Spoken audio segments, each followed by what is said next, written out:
স্বাগত নিউজ 24 সকাল 10টার সংবাদে। সঙ্গে আছি আমি গালিব ইবনে রিয়াজ। লকডাউন শিথিল হওয়ায় রাজধানী ছাড়ছেন মানুষ। বাস, রেল স্টেশন ও লঞ্চ টার্মিনালে ঘরমুখো মানুষের ভিড়। স্বাস্থ্যবিধি উপেক্ষা করেই বাড়ি ফিরছেন মানুষ। দর্শকের বিষয়ে বিস্তারিত জানাতে কমলাপুর রেল স্টেশন থেকে যুক্ত হচ্ছেন সহকর্মী মাহমুদুল হাসান। মাহমুদ, এর আগের বুলেটিনে আপনি আমাদেরকে যেমন কমলাপুরের পরিস্থিতি জানাচ্ছিলেন, লম্বা টিকিটের জন্য মানুষের ভিড় ছিল। বেলা বাড়ার সঙ্গে সঙ্গে সেই দৃশ্যের আসলে কতটুকু পরিবর্তন হয়েছে?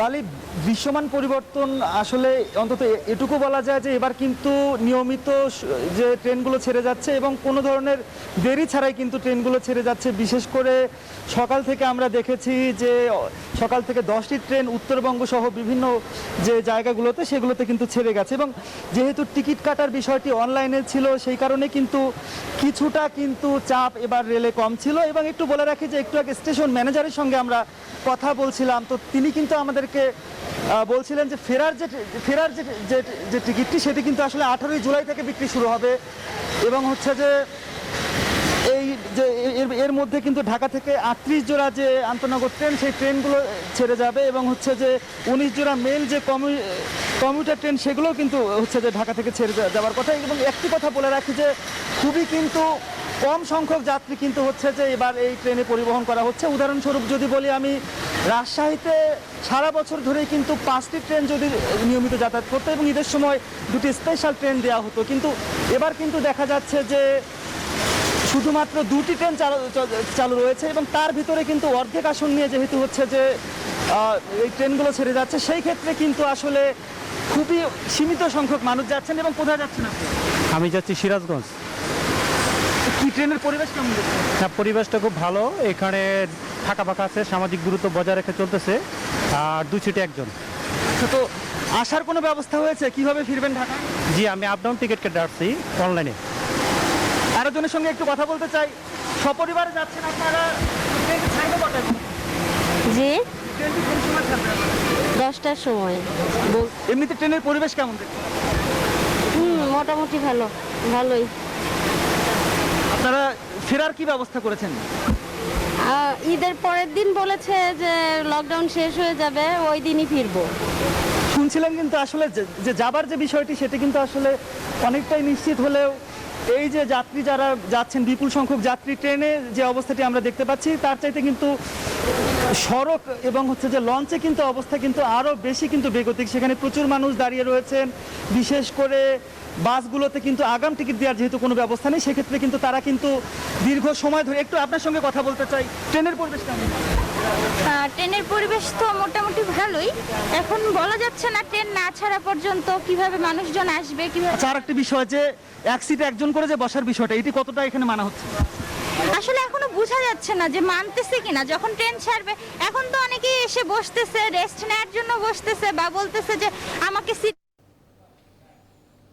মাহমুদ, আপনাকে ধন্যবাদ। দর্শক সহকর্মী মাহমুদুল হাসান জানাচ্ছিলেন কমলাপুর রেল স্টেশনের খবর। এবারে আমরা জানবো দৌলতদিয়া ফেরিঘাটে, কারণ মানুষ ফেরার কারণে যানজট সৃষ্টি হয়েছে ফেরিঘাটে।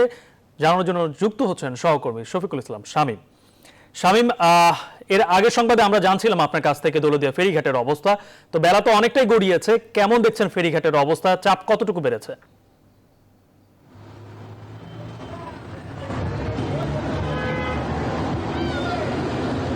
ধন্যবাদ গালিব। আপনি যেমনটি জানাচ্ছেন, দক্ষিণ পশ্চিমাঞ্চলের 21টি জেলার গবাদি পশু কিন্তু এখন রাজধানীমুখী হচ্ছে। আমি এই চিত্রটি কিন্তু এখন দেখাতে চাচ্ছি দৌলতদিয়া ফেরিঘাট থেকে। তো আপনি একটু দেখছেন যে দৌলতদিয়া পাতুরিয়া নৌ রুট ব্যবহার করে কিন্তু দক্ষিণ পশ্চিমাঞ্চলের 21টি জেলার গবাদি পশু যারা খামারি রয়েছেন তারা কিন্তু এই ঘাট ব্যবহার করেই কিন্তু ঢাকা সহ বিভিন্ন জেলায় যাচ্ছে। তো এই মুহূর্তে কিন্তু দৌলতদিয়া ঘাটে আমরা যাত্রীবাহী পরিবহন এবং গবাদি পশুর কিন্তু দীর্ঘ সারি আমরা দেখতে পাচ্ছি। এ সকল গাড়ির চালক ও ব্যবসায়ীদের সাথে আমরা কিন্তু কথা বলেছি। তারা আমাদেরকে জানিয়েছেন যে এই সকল গাড়ি কিন্তু রাতে এসেছে, মাঝরাতে এসে কিন্তু দীর্ঘ সময় কিন্তু দৌলতদিয়া ঘাটের পারের অপেক্ষায় রয়েছে। তারা অভিযোগ করে বলেছেন যে 12-14 ঘন্টা পার হয়ে গেলেও কিন্তু তারা দৌলতদিয়া ঘাটে এসে ফেরি পার হতে পারছে না। আর এই দীর্ঘ সময় দৌলতদিয়া ঘাটে আটকা থাকার কারণে কিন্তু এই গবাদি পশু নিয়ে তাদের কিন্তু চরম দুর্ভোগ পোহাতে হচ্ছে। তো তাদের একটি বিষয় যে সারা রাত যে 8 থেকে 10 ঘন্টা 12 ঘন্টা কিন্তু গবাদি পশুগুলো কিন্তু গাড়িতে কিন্তু দাঁড়িয়েছিল, তাদেরকে কিন্তু এই গাড়িতে কিন্তু তাদেরকে গরু রাখার কিন্তু কোনো ব্যবস্থা নাই, যে কারণে কিন্তু এসব গরু কিন্তু অনেক গরু কিন্তু শুয়ে পড়ছে। তারা বলছেন যে অসুস্থ হয়ে পড়ছে, আর অসুস্থ হয়ে পড়লে অনেক গরু কিন্তু মারাও যেতে পারে, এই আশঙ্কাটা করছে কিন্তু খামারিরা। তারা কিন্তু বলছেন যে এখানে কিন্তু একটি গরু মারা গেলে কিন্তু তাদেরকে চরম লোকসান গুনতে হবে, এই বিষয়টি কিন্তু আমরা দেখতে পাচ্ছি। তবে বিআইডব্লিউটি এর কর্তৃপক্ষের সাথে আমরা কথা বলেছি, তারা কিন্তু আমাদেরকে জানিয়েছেন দৌলতদিয়া পাটুরিয়া নৌ রুটে এই মুহূর্তে কিন্তু 14টি ফেরি চলাচল করছে। ছোট বড় 14টি ফেরি চলাচল দিয়েই কিন্তু তাদেরকে যাত্রী এবং পণ্যবাহী ট্রাক এবং গবাদি পশুর কিন্তু পারাপার করা হচ্ছে। এই দৌলতদিয়া ঘাট ব্যবহার করে কিন্তু গবাদি পশুর চাপ বৃদ্ধি পাওয়ার কারণে কিন্তু দৌলতদিয়া ঘাটে সিরিয়াল রয়েছে। তো এই ছিল দৌলতদিয়া ঘাটের সর্বশেষ সংবাদ। আমি এখন ফিরে যাচ্ছি স্টুডিওতে গালিবের কাছে। গালিব। স্বামী, আপনাকে ধন্যবাদ। দর্শক, ঈদের ঘরমুখী মানুষের কারণে ফেরিঘাটে আসলে চাপ বাড়ছে, সে বিষয়ে বিস্তারিত জানাতে দৌলতদিয়া ফেরিঘাট থেকে যুক্ত হয়েছিলেন সহকর্মী শফিকুল ইসলাম শামীম। ভাষাঞ্চলে রোহিঙ্গাদের উন্নত জীবন নিশ্চিত করতে তাদের ব্যাপক কর্মসংস্থান সৃষ্টির পরিকল্পনা নিয়েছে সরকার। এরই অংশ হিসেবে আজ তাদের মাঝে বিতরণ করা হচ্ছে ভ্যান, ছাগল ও ভেড়া। এ বিষয়ে বিস্তারিত জানাতে ভাষাঞ্চল থেকে যুক্ত হচ্ছেন সহকর্মী লাকমিনা জেসমিন সোমা। সোমা, এর আগের সংবাদে আপনি আমাদেরকে দেখাচ্ছিলেন যে ভাষাঞ্চলের রোহিঙ্গাদের জন্য ভ্যান, এবং আপনি জানাচ্ছিলেন যে আরও কিছু সরঞ্জাম দিয়ে এবং গৃহপালিত পশু আসলে তাদেরকে বিতরণ করা হচ্ছে তাদের উন্নত জীবনযাপনের জন্য। স্থানীয় রোহিঙ্গাদের এর প্রভাব আসলে কেমন পড়ছে, তাদের কাছ থেকে কোনো প্রতিক্রিয়া আপনি জানতে পেরেছেন কিনা? জি গালিব, শুধুমাত্র এই 3টি জিনিসই নয়, সব মিলিয়ে যেটি বলছিলাম যে 13 রকম সরঞ্জাম আসলে তাদেরকে দেয়া হচ্ছে।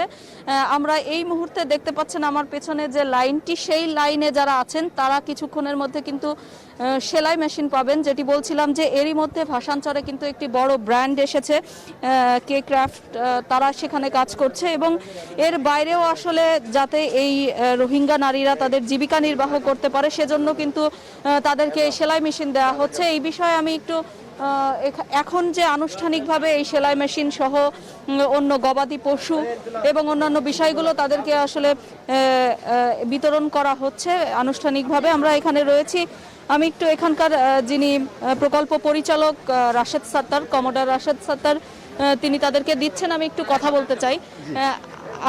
আমরা দেখেছি যে এর আগে জাতিসংঘ এসে বা অনেকেই এই ধরনের পরামর্শ দিয়েছেন যে তাদেরকে আসলে অর্থনৈতিক কর্মকাণ্ডে সংযুক্ত করলে তারা কর্মব্যস্ত থাকে। তো এটা আসলে বাংলাদেশ সরকার কি পরিমাণ অর্থ বরাদ্দ করছে, বা এটা কি বাংলাদেশের পক্ষে একার পক্ষে তাদেরকে এভাবে কর্মসংস্থান সৃষ্টি করা সম্ভব কিনা? তাদেরকে কর্মসংস্থান সৃষ্টি এবং এটাকে সাস্টেন করার জন্য অবশ্যই বাংলাদেশের পাশাপাশি আন্তর্জাতিক সংস্থাগুলি, ইউএন, আইএনজিও, এনজিও সবাইকে প্রয়োজন হবে। সবার সম্মিলিত প্রচেষ্টা এটা সফল হবে, আদারওয়াইজ শুধুমাত্র বাংলাদেশের পক্ষে এটাকে সাস্টেন করা সম্ভব নয় এবং সবার এটা দায়িত্ব। আপনারা এই প্রাথমিক পর্যায়ে যে দিলেন, এটা আসলে কি পরিমাণ বরাদ্দ করা লাগছে? আর্থিক বিষয়টা আমরা ভাবে না বলে আমরা সংখ্যাটা বলতে পারি। যেমন আমার এখানে দুস্থ 100 মহিলাকে সেলাই মেশিন দেওয়া হচ্ছে। আমরা প্রায় 500 জনকে আমরা জাল বিতরণ করছি, যারা এই ভাষাঞ্চলে চারিদিকে যে সমুদ্র বা নদীর অংশটুকু আছে, খাল বিল আছে, সেখানে মাছ মেরে জীবিকা নির্বাহ করতে পারবে। তাদেরকে ভ্যান গাড়ি দেওয়া হচ্ছে। মহিলাদেরকে গৃহপালিত পশু যেমন ছাগল বিতরণ করা হচ্ছে, হাঁস মুরগি দেওয়া হচ্ছে। তারপরে সেলাই মেশিন তো বললামই, এছাড়া কিছু কারিগরি বিষয়, যেমন এখানে চুল কাটার জন্য নাপিতের প্রয়োজন, বেশ প্রায় 30 জনকে চুল কাটার যন্ত্রপাতি দেওয়া হচ্ছে। যারা ইলেকট্রিক কাজ জানে তাদের ইলেকট্রিক মেশিনারিজ দেওয়া হচ্ছে। এভাবে সেক্টর ওয়াইজ জীবিকার সাথে সম্পৃক্ত সব আপনাদের এই উদ্যোগ কি অব্যাহত রাখতে চান কিনা পরবর্তীতে? জি, অবশ্যই অব্যাহত থাকবে। এটা হচ্ছে মানে আমাদের বলতে পারেন যে প্রাথমিক ফেজের দিকে, এবং এইভাবে সহায়তাটা কন্টিনিউ থাকবে। অনেক ধন্যবাদ। গালিব, শুনছিলেন যে সরকারের যে জীবন জীবিকা নির্বাহের জন্য রোহিঙ্গাদের জন্য যে উদ্যোগ, সেটি তারা অব্যাহত রাখতে চান। এরই মধ্যে যারা এখান থেকে আসলে সেলাই মেশিন নিচ্ছেন, ঠিক এই পাশে আপনাকে দেখাতে চাই যে গবাদি পশু রাখা হয়েছে। তারপরেই কিন্তু আমরা দেখছি যে যানবাহন রাখা হয়েছে, অর্থাৎ ভ্যান, রিক্সা, সেগুলো রাখা হয়েছে। আমি শেষ করতে চাই, যারা এইগুলো পেয়েছেন তাদের একজনের সাথে একটু কথা বলতে চাই, আপনার সাথে কথা বলতে চাই। এই যে আপনি যে সেলাই মেশিন পেলেন, এটি দিয়ে কি করবেন? আমি কাপড় সেলাই করবো, এগুলি দিয়ে কাপড় সেলাই করব। আমি কাপড় সেলাই করতে পারলে আমাদের উন্নতি হতে পারবে। একজোড় কাপড় সেলাই করলে 150 টাকা করে পাওয়া যাবে। যদি আমাদের এগুলির জন্য এখানে কোনো কাজকর্ম নাই যে আমাদের জন্য এটা হবে, এটার জন্য আমাদের ফায়দা হবে, এগুলি করলে আমাদের কি উন্নতি বাড়বে। সামনের থেকে আমরা উন্নতি করে নিজে নিজে আমরা জি দিতে পারবো। জি, অনেক ধন্যবাদ। গালিব শুনছিলেন, আসলে তারা এগুলো পেয়ে খুশি। মূলত তাদেরকে আসলে কর্মব্যস্ত রাখতে এবং তাদের যে দৈনন্দিন জীবনের চাহিদা বাড়ছে, সেই চাহিদাগুলো পূরণের জন্য কিন্তু সরকার এই উদ্যোগ নিয়েছে এবং তারা চায় সেখানে আন্তর্জাতিক সংস্থাও বাংলাদেশকে সহযোগিতা করুক। এই ছিল আমার কাছ থেকে সর্বশেষ ভাষাঞ্চল। সোমা, আপনাকে ধন্যবাদ। দর্শক, ভাষাঞ্চলে যে সকল রোহিঙ্গা রয়েছেন তাদের জীবনমানের উন্নয়নের জন্য সরকার জীবন উন্নয়নের সরঞ্জাম দিয়ে এবং গবাদি পশু দিচ্ছেন, সে বিষয়ে সর্বশেষ জানাচ্ছিলেন সহকর্মী লাকমিনা জেসমিন সোমা। দেশে বড় মৌসুমে চালের উৎপাদন বেশ ভালো হয়েছে। সরকারি গুদামে মজুদ বেড়েছে, আন্তর্জাতিক পর্যায়েও দাম কমতির দিকে। কিন্তু দেশের বাজারে চিত্র তার উল্টো। মোটা চালের দাম আবার কেজিতে 50 টাকা ছুঁয়েছে। কিন্তু কেন? এর কারণ খুঁজতে দেশের অন্যতম বৃহৎ চালের মোকাম কুষ্টিয়ার খাজানগর থেকে যুক্ত হচ্ছেন সহকর্মী জাহিদুজ্জামান। জাহিদ, এমন পরিস্থিতি আসলে কেন তৈরি হলো, আর চালের দাম এই সময় আসলে বাড়ার কারণটা কি কি বলছেন মিল মালিকরা? গালিব, আপনি যে খবর বলছেন যে মোটা চালের দাম 50 টাকা, আসলে কুষ্টিয়ার আমি এই খাজানগর মিল মালিকদের সাথে কথা বলেছি এবং সকাল থেকে আমি আসলে অনেকগুলো মিলে খোঁজও নিয়েছি এবং এখানে কিন্তু 40-41 টাকা সর্বোচ্চ মোটা চাল বিক্রি হচ্ছে এবং ব্যবসায়ীরা বলছেন যে এখানে তাদের কোনো সিন্ডিকেট নেই, তাদের কোনো কারসাজি নেই, তাদের কোনো হাত নেই। তারা বলছেন যে এই ঢাকায় যেতে সর্বোচ্চ আর 1-2 টাকা খরচ হতে পারে, পরিবহন, লেবার, বস্তা এবং অন্যান্য কিছু মিলিয়ে।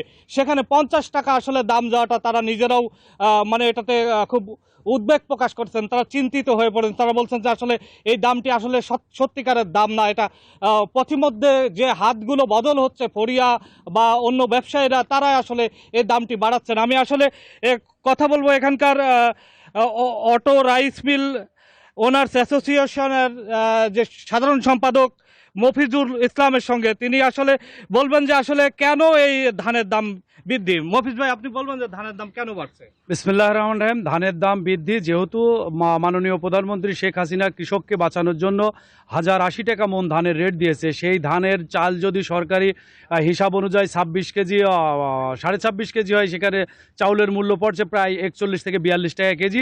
যার কারণে আমরা সরকারি গুদামে 40 টাকা কেজি চাউল দিচ্ছি। পর্যাপ্ত পরিমাণ মোটা চাল আমরা সরকারি গুদামে দিয়েছি কুষ্টিয়ার মিলাররা। আর চাউল আমাদের মার্কেটে বিক্রি হচ্ছে আপনার 40 থেকে 41 টাকা মোটা চাল বিক্রি হচ্ছে। আপনার মাঝারি যে চাউলটা 28 আমরা বলি, সেটা বিক্রি হচ্ছে আপনার 46 থেকে 47 টাকা। তার মানে আপনি কি বলছেন যে ধানের দাম বৃদ্ধির জন্য? হ্যাঁ, ধানের দাম বৃদ্ধির জন্য। যেহেতু ধানের দাম, কৃষকের কাছে ধান আছে, কৃষকরা ধান বেশি দামে বিক্রয় করছে। সরকারি ধানের দাম 1080 টাকা দিয়েছে, সেখানে তো ধান এমনি মিলাররা বেশি দামে। গালিব, আপনি শুনছিলেন যে আসলে ধানের দাম মূলত সরকারি বাড়িয়েছে এবং সেটা কৃষকের জন্য একটি লাভজনক এবং ভালো চিন্তা থেকে এটা করা হয়েছে। সে কারণে কিছুটা চালের দাম এবার শুরু থেকে বৃদ্ধি, কিন্তু যে দাম ঢাকাতে বলা হচ্ছে সে দাম আসলে এই খাজানগরের মিলগুলোতে নেই। এই ছিল আমার কাছে সর্বশেষ। চলে যাচ্ছি স্টুডিওতে। গালিব। জাহিদ, আপনাকে ধন্যবাদ। দর্শক, কুষ্টিয়ার বাংলাদেশের সব থেকে বড় কুষ্টিয়ার খাজানগরের চালের মোকাম থেকে সর্বশেষ জানাচ্ছিলেন সহকর্মী জাহিদুজ্জামান। কোরবানির ঈদ ঘনিয়ে আসায় খুলনায় জমে উঠেছে পশুর হাট। ডুমুরিয়ার খুর্নিয়া ও শাহপুর হাটে সকাল থেকে রাত অবধি পশু বিক্রি হচ্ছে। তবে বিক্রেতারা বলছেন গত বছরের তুলনায় এবার হাটে ক্রেতার আনাগোনা কম, দামও প্রত্যাশার তুলনায় কম। স্বাস্থ্যবিধি উপেক্ষিত হওয়ায় দ্রুত প্রাণঘাতী করোনা ভাইরাস ছড়িয়ে পড়ার আশঙ্কায় অনেকে। শামসুজ্জামান শাহিনের তথ্যচিত্রে ডেস্ক রিপোর্ট। খুলনার শহরতলিতে ডুমরিয়ার খুর্নিয়া বৃহৎ গরু ছাগলের হাট। প্রতি বছর কয়েক হাজার গরু এই হাটে বেচাকেনা হয়। তবে করোনা ও লকডাউনের কারণে এবার পাল্টে গেছে সে চিত্র। বিক্রেতারা বলছেন গেল বছরের তুলনায় এবার হাটে ক্রেতার আনাগোনা কম, দামও কম। তবে ঈদের 2-3 দিন আগে গরু বিক্রি বেশি হবে এমন আশাও করছেন তারা। খাওয়া দাওয়ার তুলনায় ইসের তুলনায় গরু বিক্রি করা যায় না, অনেক লসে পড়তে হয়। দেখা যাচ্ছে যে 1,20,000 ছিল, সেটা 1,10,000-এ 1,00,000-এ কেনা যাচ্ছে। এদিকে খর্নিয়া হাটে 32 মণ ওজনের হোলস্টাইন ফ্রিজিয়ান জাতের গরুর দাম উঠেছে 5,10,000 টাকা। ডুমরিয়ার গোবিন্দকাঠি গ্রামের জাকির হোসেন এই গরুটির দাম হাঁকিয়েছেন 6.5 লাখ টাকা। 100% ফ্রিজিয়ান, এটার দাম চাচ্ছি 6.5 লক্ষ টাকা। 5,10,000 টাকা অলরেডি রেট হয়ে গেছে। গরুটার ওজন আছে 32 মণ। হাটে ভিড়ের মধ্যে স্বাস্থ্যবিধি ও শারীরিক দূরত্ব উপেক্ষা করেই বেচাকিনি করছেন ক্রেতা বিক্রেতা উভয়েই। তবে হাটে স্বাস্থ্যবিধি মানতে কঠোর নির্দেশনা দেওয়া হয়েছে বলে জানালেন স্থানীয় জনপ্রতিনিধি। যদিও হাটের মধ্যে সামাজিক দূরত্বটা বজায় রাখা সম্ভব না, তারপর তারা চেষ্টা করেছেন এবং প্রত্যেকে মাস্ক পরার জন্য মাইকিং করছেন, প্রচার করছেন এবং কমিটির লোকজন তারা নিজেরাই দেখভাল করছেন। সংশ্লিষ্টরা বলছেন, ক্রেতা বিক্রেতাদের সুবিধার্থে ঈদের আগে শহরতলিতে আরেকটি হাট বসবে। ক্রেতা বিক্রেতাদের জন্য আগামী রবিবার, যেহেতু আশেপাশে কোথাও কোনো হাট নাই, আমরা আগামী রবিবার এখানে হাট বসাবো। করোনা সংক্রমণ রোধে সরকারি নির্দেশনা মেনেই হাট পরিচালনা করা হবে, এমন প্রত্যাশা সংশ্লিষ্টদের। Desk report, news 24। দর্শক, পশুর হাটের খবর জানাতে চট্টগ্রাম থেকে যুক্ত হচ্ছেন সহকর্মী নয়ন বড়ুয়া জয়। জয়, কুরবানি ঈদের তো আর বেশি দিন নেই, পশুর হাট নিশ্চয়ই জমার কথা, তো কেমন জমেছে সেটা তো জানাবেন। আর সব জায়গা থেকে সব থেকে বেশি যেই খবরটা পাওয়া যাচ্ছে, স্বাস্থ্যবিধি একেবারে মানা হচ্ছে না। আপনি যে হাটে আছেন সেখানে আসলে কতটুকু মানা হচ্ছে, কতটুকু দেখতে পাচ্ছেন আপনি?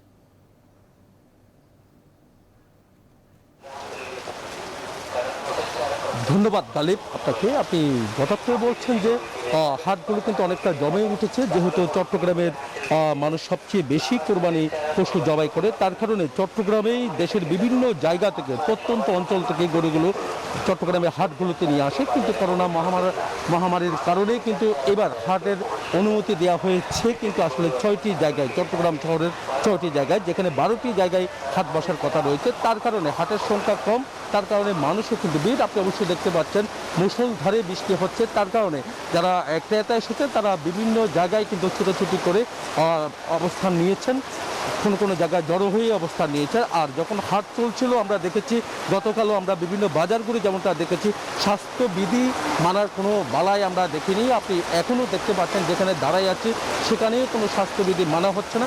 আর হাটের ভিতরেই তো অবস্থাটা আরও খারাপ অবস্থা। গরুর সংখ্যা কিন্তু আমরা অনেকটা বেশি দেখছি, যেহেতু বিদেশি গরু কিন্তু বাজারে নেই, দেশীয় গরু কিন্তু আসলে বাজারগুলো দখল করে রেখেছে। কিন্তু দুঃসংবাদ হলো, আপনি জানেন যে গতকাল রাতে কিন্তু ঢাকার বিভিন্ন জায়গা থেকে গরু আসার পথে সীতাকুণ্ডে ভোর 4টা বাজে গরুর গাড়ির উপরে হামলা করেছে সন্ত্রাসীরা। এমনকি ট্রাক ড্রাইভারকে গুলি করে তারও মৃত্যু হয়েছে বলে আমরা জানতে পেরেছি। প্রতি বছরও এরকম সমস্যা থেকে যায়। সব মিলিয়ে বলা যায় যে বাজারেও কিন্তু আমরা দেখছি অনেকটা জমে উঠছে, যেহেতু করোনা ভাইরাসের একটা প্রাদুর্ভাব অনেকটা বেড়ে যাচ্ছে। চট্টগ্রামে 24 ঘন্টায় এই পর্যন্ত যে তথ্য আমাদের হাতে এসেছে, 9 জনের মৃত্যু হয়েছে চট্টগ্রামে। আর সংক্রান্তের হারও কিন্তু অনেকটা বেশি, তবু কিন্তু গরু কিনতে হচ্ছে। এমনকি ছাগলের বাজারও কিন্তু আমরা দেখেছি অনেকটা বেশি ভিড়। কিন্তু স্বাস্থ্যবিধি মেনে যে বাজারগুলো করার কথা রয়েছে, সিটি কর্পোরেশনের মেয়র যে 8টি শর্ত ছিল,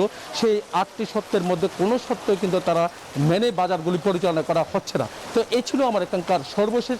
ফিরে যাচ্ছি স্টুডিওতে গালিবের কাছে। জয়, আপনাকে ধন্যবাদ। দর্শক, জমে উঠছে কোরবানির পশুর হাট, সে বিষয়ে সর্বশেষ জানাতে চট্টগ্রাম থেকে যুক্ত হয়েছিলেন সহকর্মী নয়ন বড়ুয়া জয়। সকাল 10টার সংবাদে নিচ্ছে একটি বিরতি, সঙ্গেই থাকুন। বিরতির পর আবারও স্বাগত, আপনারা দেখছেন নিউজ 24 সকালের সংবাদ। 129 টাকায় 17 জিবি ইন্টারনেট, তাও আবার মেয়াদ মাত্র 7 দিন। এ যেন ইন্টারনেট ডেটা প্যাকের নামে শুভঙ্করের ফাঁকি। মাত্র 7 দিনের 17 জিবি ইন্টারনেটের মতো এমন চমকপ্রদ বহু ইন্টারনেট প্যাকেজ টেলিকম কোম্পানিগুলোর। তবে বাস্তবে দীর্ঘমেয়াদী ইন্টারনেটের মূল্য কমছে না যেন কিছুতেই। বিশেষজ্ঞরা বলছেন, দুটো এনটিটিএন কোম্পানির বাজার দখল করাই এর প্রধান কারণ। তবে বিটিআরসিকেও নিতে হবে মানহীন ইন্টারনেটের দায়ভার, বলছেন মুঠোফোন গ্রাহক অ্যাসোসিয়েশন। রিশাদ হাসান জানাচ্ছেন বিস্তারিত।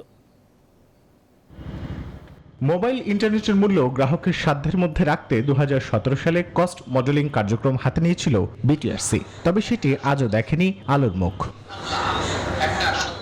অথচ বিটিআরসির তথ্যই বলছে দেশে ব্রডব্যান্ড ইন্টারনেট গ্রাহকের সংখ্যা 9 মিলিয়নের বেশি, যার অন্তত 10 গুণ বেশি গ্রাহক মোবাইল ইন্টারনেট ব্যবহারকারী 107 মিলিয়ন। অর্থাৎ দেশের মোট ইন্টারনেট ব্যবহারকারীর 90%ই মোবাইল ইন্টারনেট ব্যবহার করছেন। টেলিকম শিল্প এখন বৈশ্বিক ব্যবসা, অথচ বিশ্ব বিচারে এখনো পিছিয়ে আছে বাংলাদেশ। যুক্তরাষ্ট্র ভিত্তিক একটি সংগঠন বলছে দেশে 1 জিবি ডেটা প্যাকের গড় মূল্য 59 টাকা, যা পাশের দেশ ভারতে মাত্র 60 টাকা 65 পয়সা। এছাড়াও টেলিকম অপারেটরদের যেখানে প্রয়োজন 100 মেগাহার্জ স্পেকট্রাম, সেখানে বাংলাদেশে রয়েছে গড়ে মাত্র 39 মেগাহার্জ। বিশ্বের 140টি দেশের ইন্টারনেট স্পিডের তালিকাতেও বাংলাদেশের অবস্থান 136তম। এই দায় কিছুতেই এড়াতে পারে না বিটিআরসি, এমনটাই বলছে মুঠোফোন গ্রাহক অ্যাসোসিয়েশন। আমরা মোবাইল ইন্টারনেটের গতি দিক দিয়ে যেমন পিছিয়ে আছি, এবং যে সরকার ব্যান্ডউইথের দাম কমিয়ে জনগণকে যে সহজলভ্য করার যে ব্যবস্থাটা করলেন, সেটা থেকেও আমরা বঞ্চিত হচ্ছি। টেলিযোগাযোগ বিশেষজ্ঞরা মনে করেন দেশের দুটি এনটিটিএন কোম্পানি বাজার দখল করে থাকায় কমানো যাচ্ছে না ইন্টারনেটের মূল্য। প্রাইস কমানো যেতে পারে, আরো কমানো যেতে পারে, কিন্তু সার্ভিস কোয়ালিটি যদি এনশিওর করা না যায়, তাহলে আসলে কম প্রাইস কখনোই আমাকে এনশিওর করবে না যে আমার দেশের মানুষ রাইট সেবাটা পাচ্ছে। 2008 সালে 1 জিবি ব্যান্ডউইথের মূল্য ছিল 1,27,000 টাকা। ডাক ও টেলিযোগাযোগ বিভাগের এক যুগের চেষ্টায় যা এখন মাত্র 285 টাকায়। এছাড়াও দেশব্যাপী ব্রডব্যান্ড ইন্টারনেটের মূল্য এখন এক রেট। কেন কমানো যাচ্ছে না মোবাইল ইন্টারনেটের মূল্য, সে প্রশ্ন এখনো থেকেই যাচ্ছে। রিশাদ হাসান, নিউজ 24, ঢাকা। লকডাউন শিথিল করে খুলে দেওয়া হয়েছে সড়ক, রেল ও নৌপথ, খুলেছে মার্কেট ও বিপণী বিতান, তবুও বন্ধ দেশের পর্যটন কেন্দ্রগুলো। দীর্ঘ সময় ধরে বন্ধ থাকায় চরম বিপর্যয়ে পড়েছে এই খাত সংশ্লিষ্টরা। এ বিষয়ে বিস্তারিত জানাতে সিলেট ও চট্টগ্রাম থেকে যুক্ত হচ্ছেন সহকর্মী সৈয়দ রাসেল ও ফাতেমা জান্নাত মুমু। শুরুতেই যুক্ত হচ্ছেন সৈয়দ রাসেল। রাসেল, এর আগে সংবাদেও আপনি যেমনটি জানাচ্ছিলেন সিলেটের পর্যটন কেন্দ্রগুলোর অবস্থা, আপনি তো ওখানে অবস্থান করছেন এবং বেশিরভাগ পর্যটন কেন্দ্রগুলো এই বিষয়গুলো আসলে তার আশেপাশেই থাকেন, তো তাদের কি প্রতিক্রিয়া আপনি জানতে পেরেছেন কিনা, তাদের জীবন জীবিকা আসলে কিভাবে চলছে?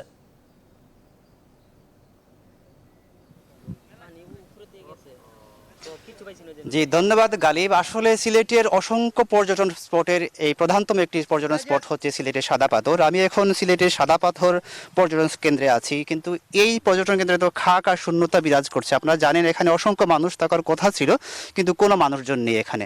আর আরেকটা জিনিস দেখতে পাচ্ছেন, এখানে বেশ কিছু কয়েকজন মানুষ এখানে আছেন, কিন্তু আসলে তারা আসলে পর্যটক না, তারা আসলে সামনে ঈদকে রেখে এই পর্যটন স্পটগুলো তারা সাজিয়ে নেওয়ার চেষ্টা করছেন, দোকান সাজিয়ে নেওয়ার চেষ্টা করছেন। আবার কেউ এসেছেন ফটোগ্রাফার হিসেবে, তারা এখানে আসছেন বিষয়টা পর্যবেক্ষণ করতে। তারা মনে করেছিলেন যে সরকার সারা দেশে লকডাউন শিথিল করেছে, সেক্ষেত্রে হয়তো এই পর্যটন স্পটটিও শিথিল হয়ে যেতে পারে, পর্যটক আসতে পারে, কিন্তু আসলে কোনো পর্যটক আসেনি।